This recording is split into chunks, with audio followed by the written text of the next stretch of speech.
Dès qu'on allume le moteur du 4x4, elle devient folle furieuse. Elle est tendue, elle va et vient, elle se met à couiner. Ensuite, elle se met à aboyer jusqu'à ce qu'on arrive à destination. J'ai peur que Sean ait un accident de voiture, un jour où il sera occupé à lui crier dessus et à regarder ce qu'elle fait à l'arrière, plutôt que de regarder la route.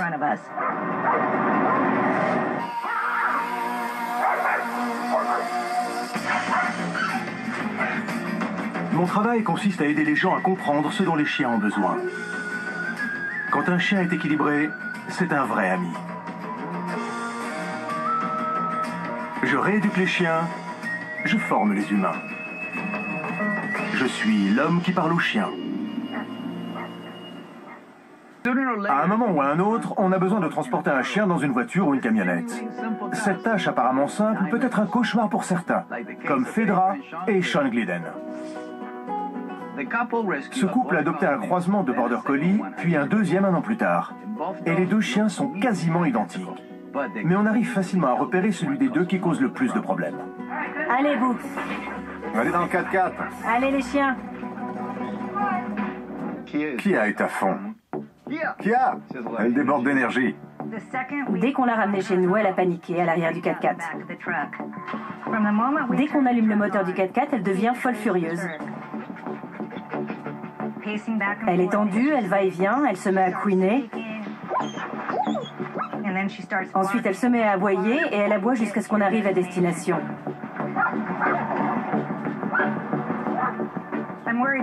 J'ai peur que Sean ait un accident de voiture, un jour où il sera occupé à lui crier dessus et à regarder ce qu'elle fait à l'arrière, plutôt que de regarder la route.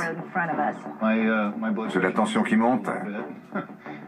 J'ai tendance à élever la voix. Elle ne s'arrête pas, elle continue à aboyer et à aboyer. Dès le premier jour, Kia leur a dit « Je suis anxieuse. Qu'est-ce que vous pouvez faire pour moi? Vous m'avez sauvé, d'accord, mais qu'est-ce que vous pouvez faire pour mon anxiété ?» Ce que je conseille toujours aux gens quand ils adoptent un chien en refuge, c'est de lui faire faire une longue promenade avant de le mettre dans la voiture et de le ramener à la maison. Elle vous a montré dès le départ qu'elle était tendue, mais vous n'avez pas réussi à la détendre. Par conséquent, vous n'êtes pas des chefs de meute. Vous pouvez être des amis, des amoureux des chiens, mais vous ne pouvez pas être chef de meute.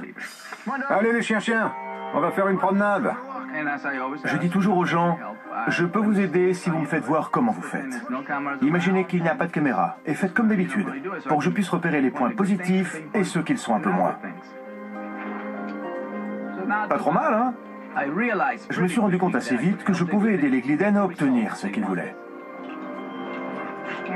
Viens ici, Beau. Viens ici, Kia. Viens. Viens ici. Tu veux pas aller te promener?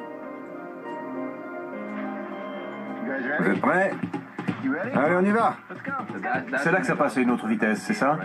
Ouais. Allez, on sort. Beau. Allez, on s'assoit un moment. Assis. Assise, Kia.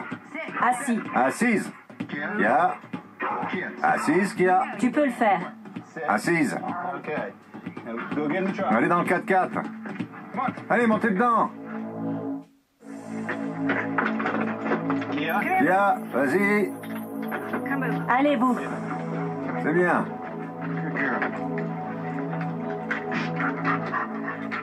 Vous êtes prêts? Attention, pattes, Bou.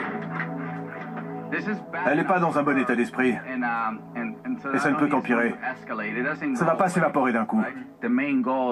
L'objectif principal, c'est d'avoir des chiens ne présentant pas de danger, c'est-à-dire des chiens calmes et dociles. Si jamais on n'arrête pas ce comportement, ils peuvent blesser les gens. Allez, on rentre à la maison. On rentre dans la maison. La première partie, c'est depuis l'enclos jusqu'à la porte de derrière. C'est la première étape. Allez les chiens, on va faire une promenade. C'est comme ça qu'on transfère l'énergie de ce comportement vers une autre zone, c'est-à-dire le salon. Là, on maintient cet état d'esprit. L'étape suivante, c'est le 4x4. Ce qui est important, c'est que tu t'entraînes à aller jusqu'à la barrière en étant calme. Tu peux parler, mais en ayant un point de vue calme, et non un point de vue excité. Je conseille à Sean de se servir des chiens pour se souvenir qu'il doit se détendre. Ça demande de la patience. Comme je manque vraiment de patience, ça va être un défi pour moi. Là, ce qu'il veut... Là, c'est l'excitation. Il veut agiter les gens autour de lui. C'est un aboiement excité, pas un aboiement agressif. Ce n'est pas agressif. Mais ça devient une façon de manipuler et de dire « bougez-vous ». Mais il faut que vous appreniez à attendre jusqu'à ce que le cerveau devienne complètement calme et docile. On a attendu 15 minutes, jusqu'à ce que les chiens deviennent complètement détendus. C'est bon ça. Ils sont enfin dans un état calme et docile. Chaque fois qu'ils montrent de l'anxiété, je les corrige. Je montre mon désaccord avec ça. Je détourne leur cerveau. Et ensuite, on va vers le salon. Ne dites rien, allez-y.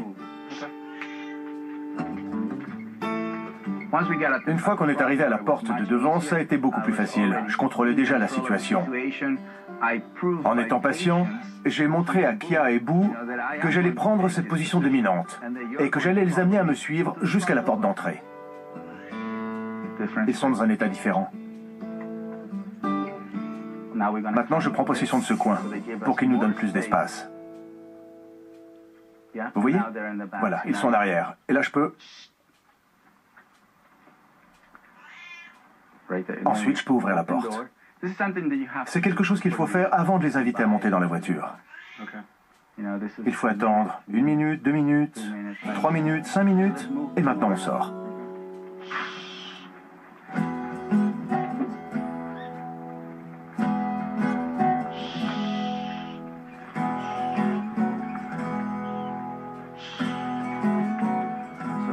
Et là, on arrive au 4x4.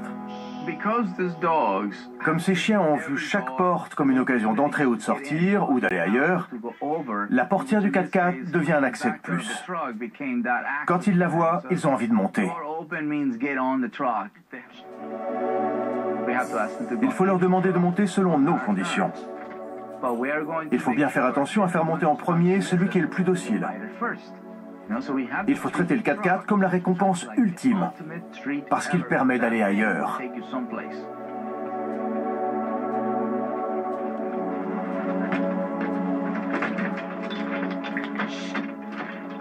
Attends, ne lui passe pas la laisse. Si tu fais ça maintenant, tu associes la laisse à cet état d'esprit. D'accord. Ils sont déjà dans le 4x4, ils sont en sécurité.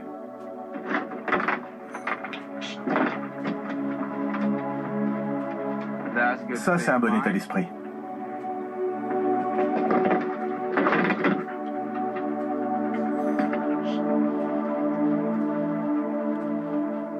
T'as vu?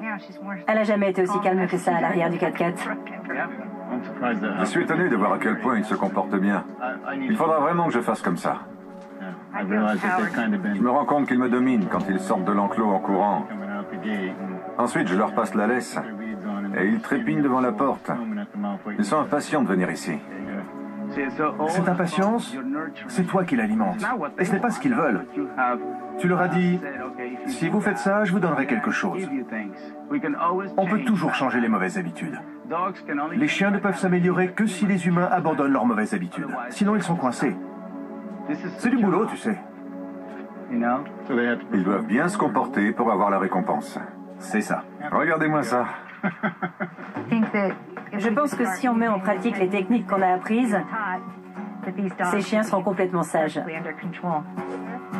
Et c'est exactement ce que les Glidden ont fait.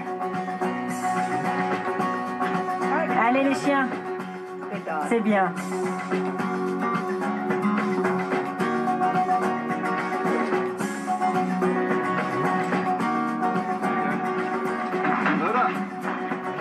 Parfois, la meilleure chose à faire pour votre chien et pour vous, c'est d'attendre.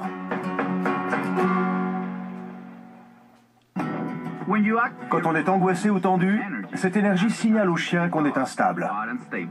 Merci à tous d'avoir aidé à faire passer mon message et à votre entreprise pour avoir créé un espace aussi accueillant pour les chiens.